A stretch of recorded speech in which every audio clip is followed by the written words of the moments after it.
안녕하세요.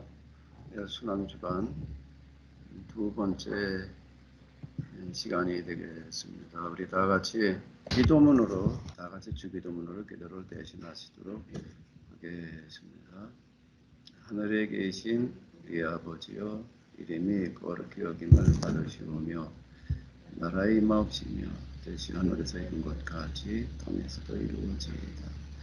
오늘날 우리에게 일용할 양식을 주옵시고 우리가 우리에게 죄진 자를 사해 준 것 같이 우리의 죄를 사하여 주옵시고 우리 시험에 들게 하지 마옵시고 다만 악에서 구하옵소서. 대개는 나라와 권세와 영광이 아버지께 영원히 있사옵나이다.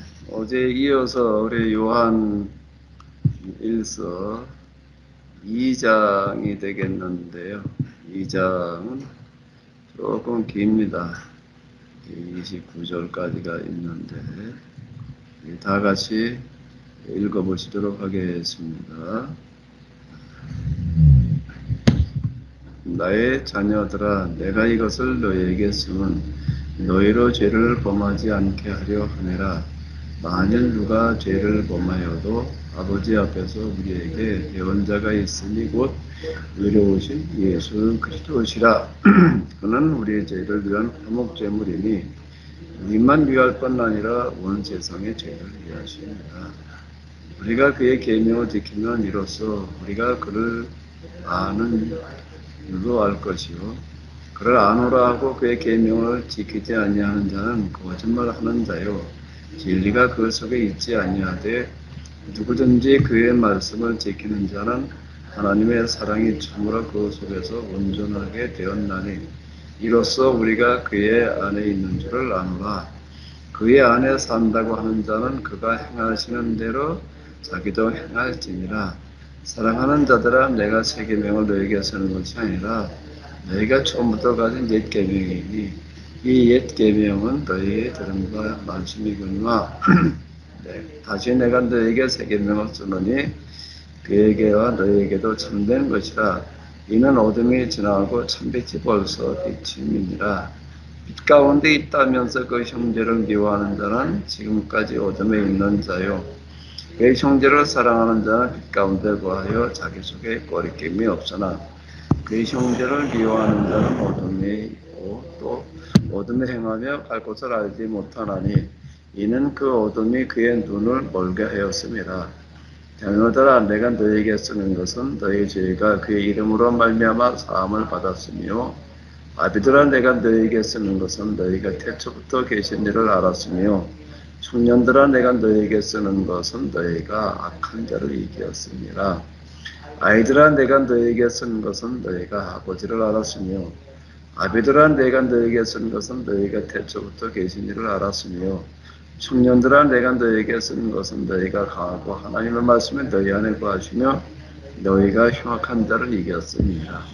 이 세상이나 이 세상에 있는 것들을 사랑하지 말라. 누구든지 세상을 사랑하면 아버지의 사랑이 그 안에 있지 아니하니 이는 세상에 있는 모든 것이 육신의 정욕과 안목과 정욕과 이생의 자랑이니 다 아버지께로부터 온 것이 아니요 세상으로부터 온 것이라. 이 세상도 그 정욕도 지나가되 오직 하나님의 뜻을 행하는 자는 영원히 거하느니라.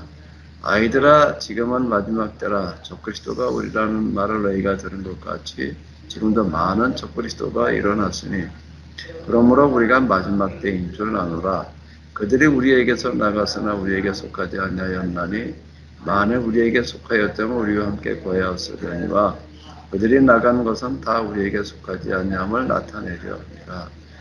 너희는 거룩하신 자에게 기름 부음을 받고 모든 것을 아느니라. 내가 너에게 쓰는 것은 너희가 진리를 알지 못하기 때문이 아니라 알기 때문이요, 또 모든 거짓은 진리에서 나지 않기 때문이라. 거짓말하는 자가 누구냐? 예수님께서 그리스도이심을 부인하는 자가 아니냐? 아버지와 아들을 부인하는 그가 적 그리스도니 아들을 부인하는 자에게는 또한 아버지가 없으되 아들을 시인하는 자에게는 아버지도 있느니라. 너희는 처음부터 들은 것을 너희 안에 거하게 하라. 처음부터 들은 것이 너희 안에 거하면 너희가 아들과 아버지 안에 거하리라. 그가 우리에게 약속하신 것은 이것이니 곧 영원한 생명이니라. 너희를 미혹하는 자들아, 관하여 내가 이것을 너희에게 썼노라.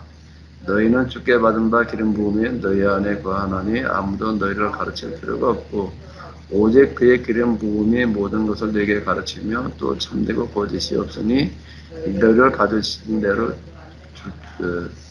자녀들아 이제 그의 안에 거하라. 이는 주께서 나타내신 바 되면 그가 강림하실 때 우리가 담대함을 얻어 그 앞에서 부끄럽지 않게 하려 함이라. 너희가 그의 의로우신 줄을 알면 의를 행하는 자마다 그에게도 난 줄을 알리라. 어제 이어서 우리 2장을 같이 봤는데요.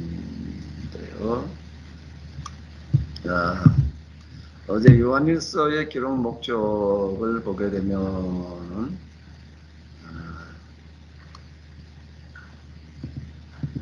1절에 들어 있는데 태초부터 있는 생명의 말씀에 관하여는 우리가 들은 바요 눈으로 본 바요 자세히 보고 우리의 손으로 만진 바라라고 이렇게 이야기를 하고 있는 것은 예수님의 육체로 오심, 예수님의 육체, 인간 되심을 강조하고 있는데 그 이유는 그 당시 요한서신을 쓸 당시에 예수님께서 육체를 입으셨다라고 하는 것을 부정하는 사람들이 많이 있었다라고 하는 건데 그 사람들은 영지주의자들 이렇게 보고 있습니다. 기독교가 당면했던 가장 큰 위기는 외부로부터는 박해였지만 내부로부터는 영지주의였습니다. 그런데 이 외부로부터의 박해보다 내부로부터의 이 분열의 문제가 더 심각해서 기독교가 초기 교회가 당면했던 가장 큰 위기는 이 내부로부터의 문제, 즉 영지주의였다라고 하는 건데요. 영지주의라고 하는 것은 어제도 잠깐 말씀드린 대로 고대 그리스 사상에서는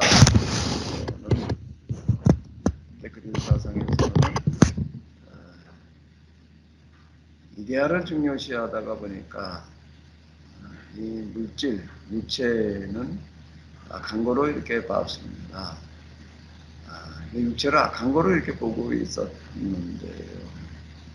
그 사람들이 이제 교인이 되고 난 다음에 예수님을 구세주를 믿으면서도 예수님께서 하나님이시면서 인간으로 오셨다라고 하는 것을 인정하기가 쉽지를 않았던 것 같습니다. 이 사람이 자기의 본래부터 가지고 있던 생각을 바꾼다라고 하는 게 굉장히 어려운 것 같아요. 이 헬라 문화에 익숙해져 있는 사람들은 육체는 악한다 라고 해서 육체를 아주 경시하는 어떤 그런 사고방식에 젖어 있었는데 기독교인이 된 다음에도 예수님을 구세주를 믿으면서도 예수님의 육체를 거부하는 그와 같은 경향을 가지게 됐습니다. 그 생각을 바꾼다는 게 참 그만큼 어렵다라고 하는 걸 우리가 볼 수가 있는데 교회 와서 예수님을 믿으면서도 본래의 생각이 바뀌지 않게 되면은 그냥 생각이 바뀌지 않은 걸로 끝나는 게 아니라 그게 교회에 그 개인에게는 물론이고 교회에 가장 심각한 문제를 가져올 수 있다라고 하는 겁니다. 영지주의라고 하는 건 바로 그와 같은 문제가 이렇게 되겠습니다. 다시 말씀드리는데 초대교회가 당면했던 가장 큰 심각한 위기는 뭐라고요? 영지주의였다. 내부로부터의 이 문제인데 잘못된 신앙인데 자기 생각을 버리지 않기 때문에 생겨난 그런 안타까운 현상이었는데요. 오늘 우리도 마찬가지입니다. 우리의 그 생각, 기존에 익숙해져 있던 것을 이거를 바꾼다라고 하는 게 그만큼 쉽지 않을 수 있다라고 하는 건데 제가 수차 말씀드리지만은 그 기도하는 영성의 길 가운데서 이렇게 보게 되면 여기서 제가 아주 정말 아주 심각하게 내가 이제 부딪혀야 했던 문제가 뭔가라고 하게 됩니다. 나의 생각과 내가 그동안 알고 있던 것을 다 버려야 되는 백지로 돌아가는 와 같은 상태. 백지, 내 자신을 백지로 만들어 놓는 거예요. 그동안 알고 있던 것들, 내가 안다고 생각하던 것들, 알고 있던 것들, 내 생각, 기타 등등은 완전히 비우는, 타블라 라사 그러는데, 백지, 내 자신을 백지로 만들지 않으면 안 되더라. 그 백지로 만드는 것 가운데는 뭐가 있는가라고 하게 되면 하나님에 대한 믿음, 예수님이 그리스도라고 하는 것을 인정하는 그 믿음까지도 비워져야 되는, 하나님을 인정하는 그 인정까지도 비워야 되는 그런 상태로 돌아가더라 라고 하는, 저는 이게 굉장히 당혹스러웠습니다. 왜 하나님은 믿어지지를 않으니까, 예수님의 그리스도라고 하는 것 자체가 인정이 안 되니까 굉장히 이게 참 당혹스럽고 그런 거였는데요. 돌이켜놓고 보게 되면 그게 뭔가라고 하게 되면 완전 백지 상태에서 내 신앙을 다시 하나하나를 다 점검해 나가는 어떤 그런 훈련이었습니다. 그래서 내가 그 이후에 마침표를 찍지 않고 콤마다 그러니까 이제 이런 이야기를 하고 그러는 이유는 바로 여기에 우리가 신앙생활을 하는 데 있어서 하나님 앞에 나와서는 내가 그동안에 알고 있던 것들, 생각하던 것들, 기타 등등을 다 버려야 됩니다. 다 버리고 다시 시작을 해야 되는데, 그러지 않게 되면 어떻게든 그게 교회에서는 꼭 분란이 됩니다. 계속 자기 생각대로 하려고 하다 보니까 이제 이게 이 문제가 되는 건데요. 이게 하나님과의 관계는 그 사람과의 관계인데, 나 자신을 완전 백지로 만들어 놓고 시작을 해야 된다라고 하는 거예요.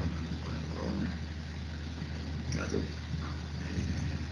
중요한 그런 경고의 말씀이 되겠습니다. 요한일서에서 얘기하고 있는 그 영지주의라고 하는 것은 뭔가 하면 자기들이 그동안 가지고 있었던 익숙한 그 사고방식을 버리지 않았기 때문에 생겨난 그런 현상이 되겠고요. 그리고 여기에 넘어간 사람들이 생각보다 많았다라고 하는 걸 이렇게 볼 수가 있는데, 여기 이렇게 보게 되면, 오늘 우리가 이렇게 이 본문에도 이렇게 보게 되면은 적그리스도에 관한 이야기들이 이렇게 많이 나오고 있죠. 적그리스도라고 하는 것은 문자 그대로 예수님과 반대되는 어떤 이제 그러한 것을 말하는 것인데, 적그리스도라고 합니다. 아이들아 지금 마지막 때라 적그리스도가 오리라는 말을 너희가 들은 것과 같이 지금도 많은 적그리스도가 일어났으니 그러므로 우리가 마지막 때인 줄 아노라. 그들이 우리에게서 나갔으나 우리에게 속하지 않아야 한다니. 이게 뭔 얘기냐면 그동안 같이 신앙생활하던 사람들이었다라고 하는, 적그리스도라고 하는 게 무슨 마귀의 무슨 특별한 무슨 어떤 타르슨 이런 뭐가 아니라요. 여기서 얘기하는 적그리스도라고 하는 것은 뭔가 자기 생각을, 자기가 알고 있던 것들을 버리지 않는 것 때문에 생겨난 그런 비극이 되겠습니다. 적그리스도가 특별한 어떤 것 때문에 특별한 누구가 아니라요. 그동안 같이 신앙생활하던 사람들, 예수님을 구세자라고 인정을 하고 그리고 잘 믿고 있던 그런 사람들, 그들 가운데서 누가 되는가 하면 조건주가 되었다라고 얘기하고 있다라고 하는 겁니다. 그건 지금도 마찬가지다라고 하는 겁니다.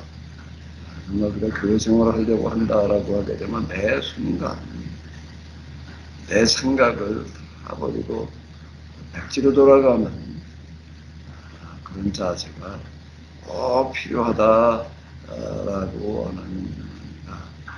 제가 그동안 이 목회를 하면서 이렇게 보게 되면요,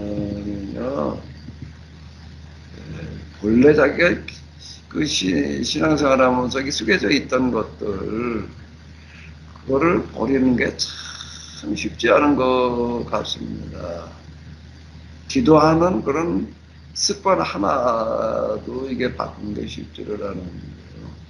조용하게 기도하던 사람들은 옆에서 누가 그냥 소리 지르면서 또 뭐, 노래 기도하고 그러면 또, 이게 또 엄청 이제 힘들어지는,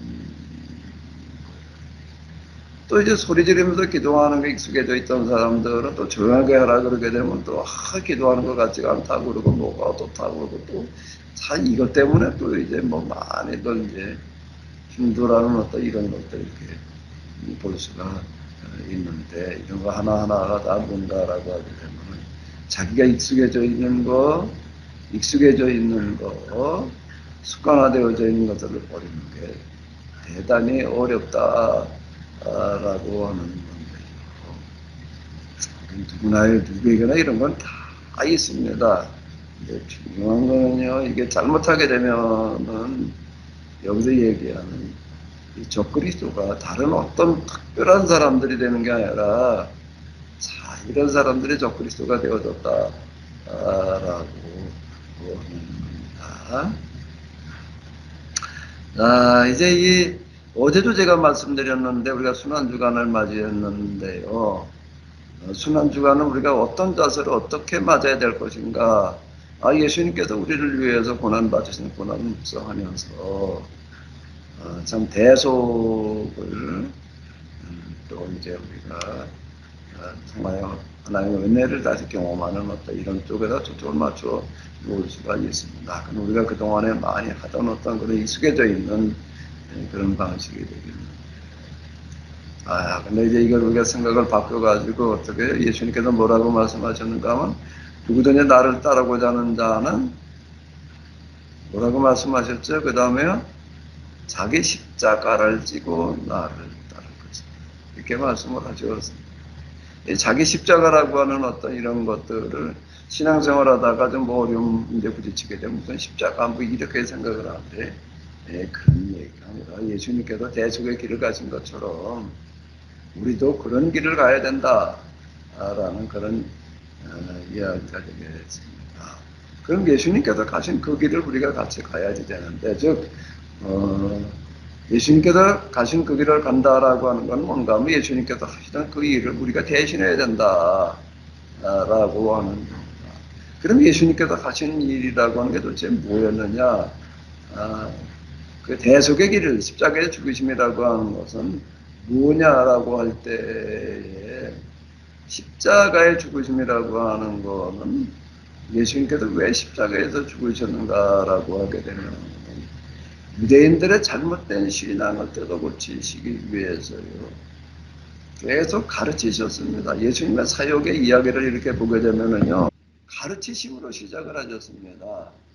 가르치심, 계속 가르치심이에요. 가르치심으로 시작을 하셨는데 뭘 가르치셨느냐라고 한다라고 하게 되면 유대교의 잘못된 부분을 지적하시는 가르치심이었습니다. 성경을 통해서 그들의 신앙, 근데 유대인들이 이걸 받아들이지를 못했습니다. 유대인들도 그들이 알고 있었던 거, 이걸 버리는 게 이렇게 어려웠던 거예요. 그동안에 자기가 익숙해져 있고 알고 있는 걸 버린다는 게 대단히 어렵다라고 하는 걸 우리가 또 한 번 이렇게 만나게 되는데, 유대인들은 이걸 못 버리는 거예요. 그리고 예수님의 가르치심에 잘못됐다라고 해가지고 예수님을 이제 죽이는 그런 일들을 하는 건데, 예수님의 죽으심이라고 하는 것은 그건 뭘 말하는가라고 하게 되면은 유대인들의 잘못된 신앙을 지적하다가 겪은 결과가 되겠습니다. 그럼 오늘 우리가 예수님께서 가신 그 길을 같이 따라간다라고 하는 것은, 십자가의 길을 간다라고 하는 것은, 십자가의 길이라고 하는 것과 무엇 때문에 일어난 길인가 하면 잘못된 신앙을 바로잡으려다가 일어난 것. 우리가 해야 될 가장 중요한 일은 뭔가 하면 바른 신앙을 가지고 바른 신앙을 말하는 데 있다라고 어제도 말씀을 드렸었는데, 그런데 우리가 어제 이어가지고 다시 한번 이런 부분들을 연구해 두면서 우리가 오늘 해야 될 가장 중요한 일이 뭔가라고 하는 것들을 다시 한번 우리가 생각해 보았으면 합니다. 자, 이 요한일서를 보게 되면 1장은 예수님께서 육체로 오셨다라고 하는 거에 대해서 우리가 귀로 들었고 눈으로 보고 손으로 만져보았다, 육체로 오셨던 게 틀림없다라고 이렇게 얘기를 하고, 자, 이제 그런데 이런 것들을 거부하게 되면 어딘가에 있는 것이고, 예수님께서 육체라고 오셨다는 것을 인정하게 되면은 빛 가운데 있는 것이다. 이렇게 이야기를 합니다. 만일 우리가 죄 없다고 말하면 스스로 속이고 또 진리가 우리 속에 있지 아니할 것이요. 만일 우리가 우리 죄를 자백하면 그는 기쁘시고 의로우사 우리 죄를 사하시며 우리를 모든 불의에서 깨끗하게 하실 것이요. 자, 이렇게 이야기를 하고 있습니다. 예수님께서 육체로 오셨다는 이야기와 더불어 가지고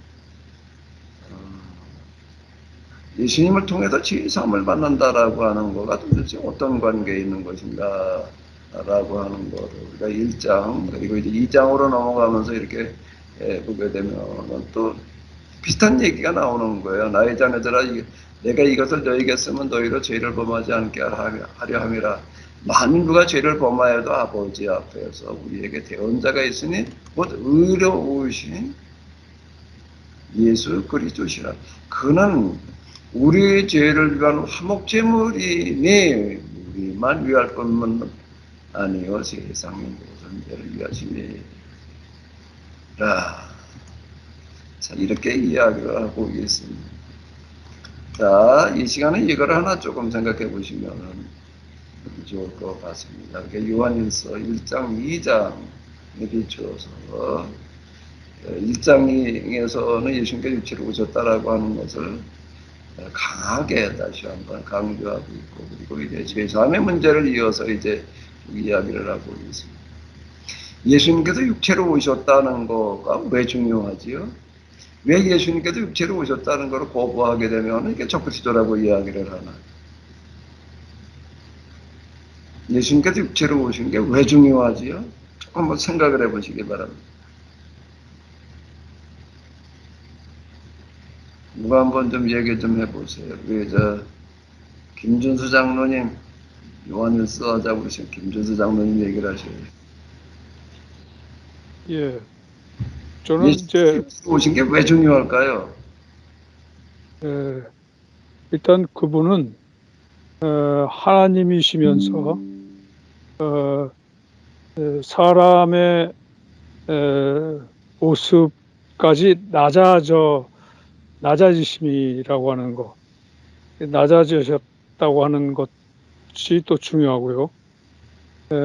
그리고 당시 주로 그 믿고 있는 그 우상 신들은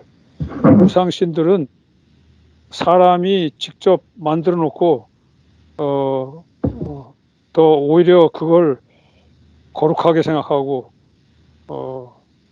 그리고 신성시하고 이제 그랬었는데, 그분은 직접 사람을 오셔서 우리가 직접 눈으로 보고 또 귀로 들을 수 있고 또 손으로 만져볼 수 있는 정도까지 또 우리의 현실적인 삶과 밀접하게 같이 존재하시면서 우리를 사람답게 행복하게 살아갈 수 있는 길을 신앙적인 방향에서 가르쳐 주셨다고 하는 것은 그 당시에 어떤 이방신보다는 다른 신이었다. 다른 그런 신과 신이었다. 그렇게 신이라고 보다는 다른 그러한 그 구원자이셨다. 이렇게 본 것이 아닌가. 그래서 육체로 오실 수밖에 없고 직접 그러한 그 삶의 살아가는 방식이나 또 그런 모든 사역이나 이런 것들을 시범을 보여주시는 그 삶을 우리에게 직접 삶으로 보여주시고 또 그렇게 우리를 이끌어 가셨 수밖에 없는 그래야만 사람을 오셔야지 그게 가능하지 그냥 거룩한 우리하고 동떨어진 그냥 숭배만 하는 그런 신이 돼서는 결코 이렇게 할 수가 없기 때문에 그렇지 않았나 생각이 듭니다. 예, 고맙습니다. 예수님께 육체의 중요성을 아주 상세하게 설명을 해주셨는데요. 누가 또 좀 얘기하실 분 없으신가요? 예수님께도 육체로 오셨다는 거가 왜 그렇게 중요하다라고 요한일서에서 이렇게 강조하고 있을까요? 그리고 왜 이어서 죄사함의 문제를 가지고 예수님으로 말미암아 우리의 죄가 사해진다라고 하는 걸 강조하고 있을까요? 이 둘을 어떻게 연결시켜야 될까요? 누가 좀 얘기 좀 해보세요. 예수님께서 육체로 오셨다는 거 예수님의 인성, 예수님에게 신성과 인성의 가치 있다라고 하는 인성이 왜 이렇게 중요하냐라고 한다라고 하게 됩니다. 예수님께서 육체로 오시지 않으면 우리와 완전한 똑같은 사람이 아니시라고 한다면 인간이 구원받을 길이 없기 때문에 그렇습니다. 다시요. 예수님께서 우리와 똑같은 인간이 아니시라면 인간처럼으로 오셨다라고 한다면 인간의 구원은 불가능하다고. 우리가 똑같은 인간이셔야 되는 이유가 어디에 있는가라고 하게 되면 우리의 구원 문제 때문에 그렇습니다. 그게 무슨 얘기냐? 자, 예수님의 죽으심이라고 하는 거가 이제 우리가 계약의 측면에서 놓고 본다라고 하게 되면은 유대인들이 계약법을 지키지를 않아서 이제 계약이 파괴될 수밖에 없었고 계약이 파괴됨으로 말미암아 더 이상 구원받을 길이 없었는데 마지막 방법으로 하나님께서 인간의 계약을 지키지 못한 죄를 대신 짊어지시고 죽으시는 겁니다. 그걸 대속이라고 그러는 거잖아요. 대신 속죄하셨다. 그런 얘기가 되는 거거든요. 그러면 하나님께서 인간이 지키지 못한 계약법을 죄가 얘기하는 1차적인 죄는 이걸 얘기를 하는 겁니다. 1차적인 죄는 뭔가라고 하게 되면은 계약법을 지키지 못한 죄를 이제 용서해 주신 건데 용서가 그냥 용서가 아니라 그 계약법을 지키지 못한 죄값을 대신 치러주시는 거예요. 대신 치러주시는 게 뭔가 하게 되면은 대신 죽으시는 겁니다. 그 십자가의 죽으심이라고 하는 게 바로 그와 같은 그 죽으심이 되겠는데 예수님께서는 유대교의 잘못된 신앙을 지적하다가 유대인들 결국 받아들이지 못해가지고 이제 죽이는데 그 이제 죽이는 과정이 있고요. 그 어쨌든 죽으심을 통해 가지고서 이제 이 계약법을 지키지 못한 죄값을 대신 치르시고 그 결과로 새로운 계약이 체결되어진다. 라고 이렇게 이야기를 하고 있는데 그러면 하나님께서 인간이 지키지 못한 죄값을 대신 짊어지시고 대신 치르신다는 이야기는 무슨 얘기가 되는가 하면 하나님의 입장에서 하나님이시면서 인간의 죄를 짊어지신다라고 하는 거는 앞뒤가 맞지를 않습니다. 그 하나님이 인간의 죄를 대신 짊어지시려면 어떻게 되는 거죠? 하나님이 인간이 되셔야 되는 거예요. 하나님의 입장에서 인간의 죄를 대신 짊어지신다. 그를 죽으신다. 하나님이 어떻게 죽으세요? 그 있을 수가 없습니다. 그건 가능하지를 않은 거예요. 그럼 어떻게 해야 되는가? 하나님이 진짜 인간이 되셔야 되는 거예요. 진짜 우리가 똑같은 인간이에요. 우리가 똑같은 인간이 되셔서 그리고 어떻게 하는가 하게 되면 인간의 입장에서 하나님의 입장에서가 아니라 인간의 입장에서 인간이 지키지 못한 계약법의 죄를 계약법을 지키지 못한 죄를 대신 짊어지시고 죽으시는 겁니다. 그럼 예수님께서는 이런 대속이 가능해지기 위해서는 완전한 인간이 되셔야 되는 거예요. 인간처럼이면은 안 돼요. 완전한 인간이셔야 된다라고 하는 겁니다. 완전한 인간이 되셔서 인간으로서 대속의 길을 가셨어요. 그리고 그렇기 때문에 뭐가 되는 거 화목제물, 대속의 제물이 되셨다 이렇게 얘기를 하는 건데, 그러므로 말미암아 이제 우리에게 뭐가 가능해지는가 하게 되면은 죄용서함이라고 하는 거가 가능해진다. 이제 요한일서 9조를 한번 이렇게 보세요. 1장에서 이렇게 보게 되면 예수님께서 육체로 오셨다는 걸 강조하고, 그리고 이어서 뭔가라고 하게 되면은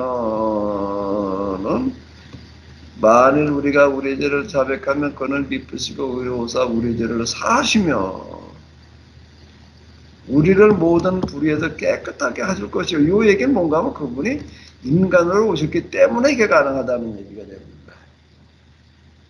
인간으로 오셨기 때문에 우리가 우리의 죄를 자백하면 그는 미쁘시고 의로우사 우리의 죄를 사하시며 우리를 모든 불에서 깨끗하게 하실 것이고, 이걸 얘기를 하고 있습니다. 근데 영지주의에서 얘기하는 것처럼 예수님은 진짜 인간으로 오신 게 아니다. 육체라고 하는 악한 건데 어떻게 하나님께서 악한 육체를 입으시게 이렇게 생각을 하게 되면 되게 곤란한 거예요.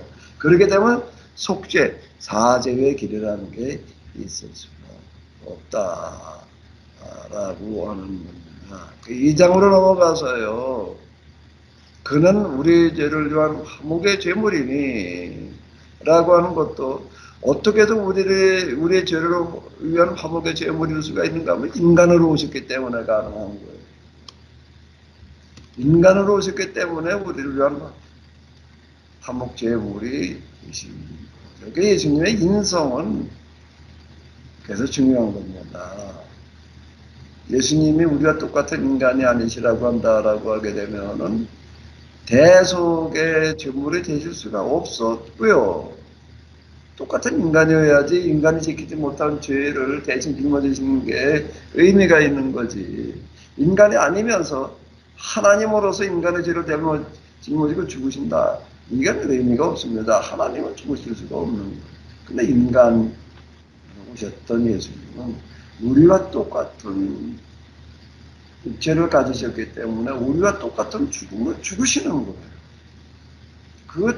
우리와 똑같은 인간으로서의 죽으심이 있었기 때문에, 그렇게 죽으셨기 때문에 뭐가 되는가? 화목제물이 되신 대속이 가능했다. 그래서 이제 우리가 예수님을 통해서 죄 용서함을 받을 수 있다라고 이렇게 이야기를 합니다. 근데 이런 부분에서 이게 하나 저희 헬라 사상에 익숙해져 가지고서 인간의 육체라는 건 악한 건데 말이야. 어떻게 예수님께서 우리가 똑같은 인간 될 수가 있냐, 이제 이 생각이 이제 걸림돌이 되는 거예요. 이 생각을 못 버리는 사람들은 뭐가 되는가라고 한다라고 하게 되면 뭐가 됐다는 거죠. 적그리스도가 됐다. 적그리스도는 몸돼 있는 게 아니라요. 몸돼 있는 게 아니라 지금 우리 가운데 있는 거예요. 우리 가운데 있으면서요. 조그만 생각 하나 때문에 이걸 받아들이지 못하는 경우들이 많이 있습니다. 제가 이 세미나를 하면서요, 참 이런 예들을 제가 많이 봅니다. 뭐 처음에 와가지고서 참 무슨 은혜를 어떻게 받았다, 뭐가 얻었다 그러는데 조금 있다가 보게 되면 또 이제 완전 딴소리예요. 왜 그러나 했더니 뭔가 뭐 때문에 그러나 아주 중요한 어떤 것 때문도 아니고요. 자기가 조금만 생각 하나, 자기가 그 전에 알고 있던 거 뭐 이런 것들하고 뭐 조그만 거 하나가 부딪히는 거예요. 근데 그게 부딪히는 게 나 그날에 부딪혀가지고 이제 그 갈등하고 고민하고 그래요. 그럼 나도 똑같이 이제 한번 내가 그걸 가지고 이제 한번 고민을 해봅니다. 내가 혹시 잘못 얘기하고 있는 건가? 잘못 내가 말했나? 뭐, 그래서 다시 점검을 하고 뭐 이러고 해봐요. 근데 아무리 봐도 아니, 많은 분들이 제 가까이 와가지고서 뭐 어쩌고 저쩌고 하다가 떠나가는 사람들 중에 뭔가 하면은 자기가 조그만 생각 하나 자기가 그동안에 알고 있던 것들과 이게 뭐가 좀 안 맞는다라고 하는 것 때문에 그런 경우들을 많이 이게 보게 되는, 특히 일과 관련되어지는 그런 부분에서도 이제 그렇습니다. 하나님께서 우리를 인도하시는 방법이라고 하는 거가 참 우리가 생각하는 거와는 너무나 다른 거를 제가 많이 보게 됩니다. 제가 늘 말씀드렸죠. 제가 그 영성의 길에서 그 신비 체험들을 다 거쳐가는데요. 그 신비 체험 가운데는 뭐가 들어있는가 하게 되면 흔히 우리가 얘기하는 뭐 능력이라고 얘기하는 뭐 병 고치는 뭐 있다. 거기 다 들어있어. 이런 것들가 다 이제 한번 경험하면서 이렇게 넘어가고 이제 그러는 이런 것들을 경험하면서 저는 당연히 어떻게 생각을 했는가, 하나님께서 이제 나를 통해서 예수님께서 하셨던 것처럼 많은 병자들을 치료하시려나 보다 이렇게 생각을 했어요. 왜? 내가 그런 능력을 경험하고 있으니까. 그러니까 이런 걸 이렇게 경험시키시는구나. 근데 당연히 그럴 줄 알았는데 그게 아니더라. 이게 참 당혹스러웠습니다. 도대체 이걸 어떻게 이해를 해야지 되나. 근데 제가 이걸 가지고 이것 때문에 제가 하나 느낀 게 있어요. 근데 뭐 도대체 예수님의 병고치심이라는 게 뭐였는가. 이것 때문에 고민을 해보는 거예요. 아마 나도 똑같이 예수님처럼 병자 고치고 뭐 그런 능력을 해보고 그랬으면 그냥 그거 가지고 고민할 일이 없었을 거예요. 나도 그냥 예수님처럼 그냥 병자 고친단 말이야. 뭐 어쩌고 저쩌고 이제 그러다 끝났죠. 근데 나는 이제 능력을 경험을 하는데 그게 아닌 거예요. 도대체 예수님께서 병 고치신 거가 뭐였나 고민하다 보니까 예수님께서 병자를 고치시는 것은 병자를 고치는 그 일이 초점이 아니라 병든 사람들이 그 당시 유대교회에서는 죄인들이었던 이 사람들은 죄인이 아니다라고 하는 반증이었다. 즉 잘못된 신앙을 뜯어고치는 방식이었던 거예요. 이게 그냥 불쌍한 병자를 고쳐주셨다 그냥 이렇게만 생각을 했던 건데요. 제가 이걸 통해 가지고 이 부분에 대해서 제가 눈을 뜬 것은 예수님의 병 고치기라고 다시 생각을 해야 되는 거구나. 단순하게 무슨 능력 어쩌고 저쩌고 이렇게만 볼 일이 아니로구나. 이 잘못된 신앙을 뜯어고치는 한 방법이었지. 그냥 단순하게 병자들을 고쳐가지고 그냥 안에 사도 모여오게 하는 뭐 그런 어떤 하나의 전도의 무슨 수단이나 방법이 아니었다라고 하고. 근데 나는 병 고침이라는 거를 뭐로 생각을 했는가 하면 그렇게 생각하지 않고 잘못된 신앙 뜯어고치는 어떤 그런 방식이었다는 거는 생각지 않고 그냥 무슨 이런 것보다 많은 사람 몰려오고 전도의 방편 정도로 생각을 하는 거예요. 그러니까 이게 안 맞는 얘기였죠. 제가 기대하던 것과 맞아 들어가는 게요. 뭐가 이러이러하게 될 거다라고 기대하던 것과 맞아 들어가는 게 단 하나도 없어요. 단 하나도 없습니다. 빗나가요. 거짓말처럼 빗나가더라고요. 거짓말처럼 빗나가요. 그래서 굉장히 혼란스러웠습니다. 이게 어떻게 이런 것들을 이해를 해야 되나. 이제 최선을 내가 다하고 준비를 하고 그러긴 하지만 그다음부터는 그냥 하나님이 인도하실 때 내가 따라가는 거지. 따라가는 거지. 내가 의도하는 대로 되어져 가는 게 아니에요. 근데 돌이켜놓고 보니까 많은 시간이 지나고 난 다음에 보니까 하나님께서는 하나님의 방식으로 여기까지 인도해 두셨는데 마지막 이 대멸종의 시대에 대멸종을 막을 수 있는 그런 신학적인 준비였다라고 하는 거예요. 난 이거는 생각을 해본 적이 없습니다. 내 생각대로 된 적은 없는데요. 내 생각 가운데에서는요, 야, 뭐 앞으로 무슨 뭐 인류가 멸종이 위기에 온다. 이거는 제가 수없이 얘기를 했습니다. 무슨 슈퍼 바이러스가 어쩌고 저쩌고, 뭐 환경 파괴가 뭐 어쩌고. 그러니까 이제 이 정말, 이 청정 에너지가 빨리 개발되지 않으면 인간이 살아남을 길이 없다. 뭐 이런 것까지는 얘기를 했지만은요. 그런데 이 대멸종을 대비한 대멸종을 이걸 막으려고 한다라고 하게 되면은 무슨 청정 에너지도 좋고 모두 좋은데 그거를 헤쳐나갈 수 있는 신학적인 사상적인 준비가 있어야 된다. 이건 생각해 본 적이 없었어요, 제가요. 만약에 생각을 했다라고 하더라도 그걸 어떻게 내가 그 대멸종이라는 게 어떤데 말이야 이거를 무슨 신학적인 준비를 하자 그건 생각할 수도 없는 얘기고요. 나는 그런 생각을 해본 적도 없었는데 단지 내가 말하는 건 요건 좀 뭐 이렇게 됐으면은 이건 좀 뭐 이렇게 돼서 중형교회 운동이 뭐 어떻게 됐으면 교수를 만들면서는 또 빵을 만들면서는 뭐가 좀 이렇게 됐으면 하는 그런 정도 생각이나 나는 하고 있었지. 그런데 내 생각대로 되어지지는 않았지만은 돌이켜놓고 보니까 뭔가 하게 되면은 나도 모르게 어느 날, 그동안에 내가 제덕 그때 얘기를 했는데 이게 뭔가 하면 대별종을 위한 신학적인 준비 작업이었다라고 합니다. 하나님께서는 하나님의 방식대로 인도해 가신다라고 하는 건데 내가 기대하는 대로 이어졌다라고 한다면 절대 여기까지 올 수가 없었습니다. 하나님께서는 하나님의 방식으로 우리를 인도해 주시는 줄 믿습니다. 내 생각대로 되지 않았다고 해가지고 절대 실망할 일이 아니에요. 우리가 할 수 있는 범위 내에서 최선의 노력을 다하기만 한다라고 하는데 최선의 노력을 다 한다는 것도 사실상 말이 안 돼요. 인간이 어떻게 최선의 노력을 다해요. 최선의 노력을 좀 다하려고 한번 이제 흉내를 내보는 거지요. 그러다 보게 되면 하나님께서는 더 좋은 길로 인도해 주시는 줄로 믿습니다. 2023년 순환주간을 맞이했는데 이 코로나 이전과 이후가 분위기가 완전히 달라졌습니다. 대멸종이라고 하는 거가 정말 이제 피부에 와닿는 어떤 그런 이야기가 돼버렸고요. 기후변화로 말미암은 결과들이 뭐 이제 너무 뚜렷하게 드러나고 있습니다. 이제 참으로 우리가 예수님을 따른다라고 하는 게 예수님의 순환을 우리가 또 이렇게 묵상한다라는 게 뭘 의미하는 것인가를 한번 잘 생각해 보면 그런 시간들 되시기 바랍니다.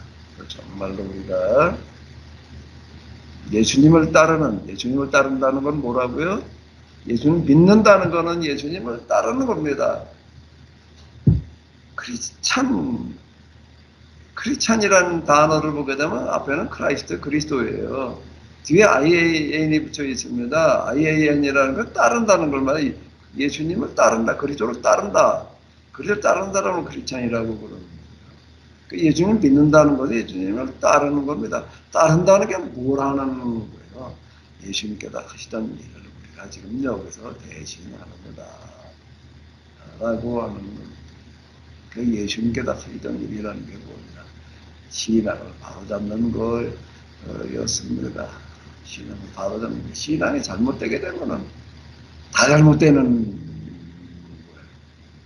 다 잘못되는 거예요. 제가 하비레기를 쓰면서도 설교가 잘못되면은 그뿐만이 아니라 세상이 망한다. 제가 이제 그런 얘기를 계속 강조했었는데 설교자가 직접 정치를 하거나 사업을 하지는 않지요.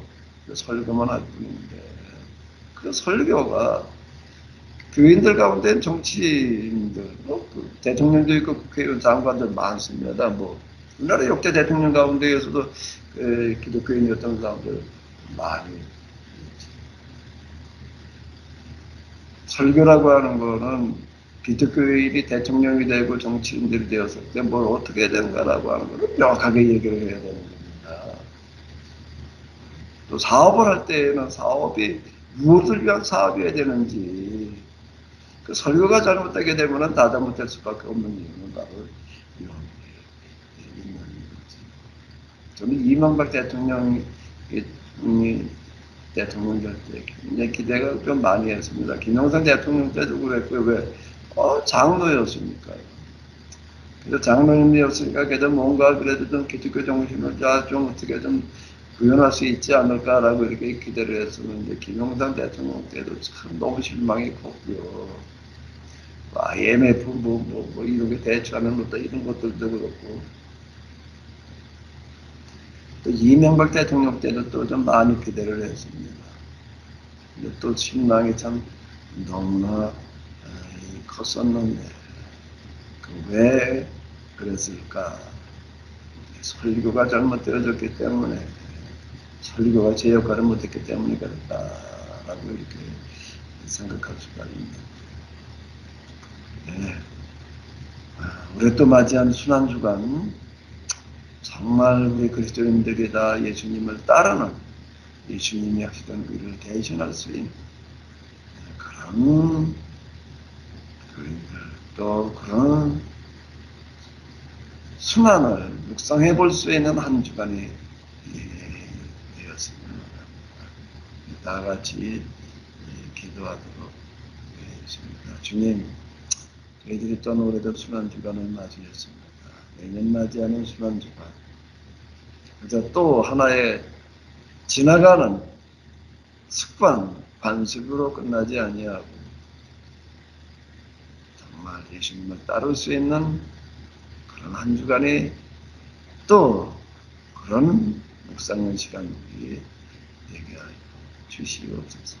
오늘 우리가 예수님을 따른다라고 하는 것은 뭘 어떻게 해야 되는 것인지를 다시금 새롭게 발견할 수 있는 귀한 시간이게 하여 주시옵소서. 우리 주 예수 그리스도의 이름으로 기도하옵소서.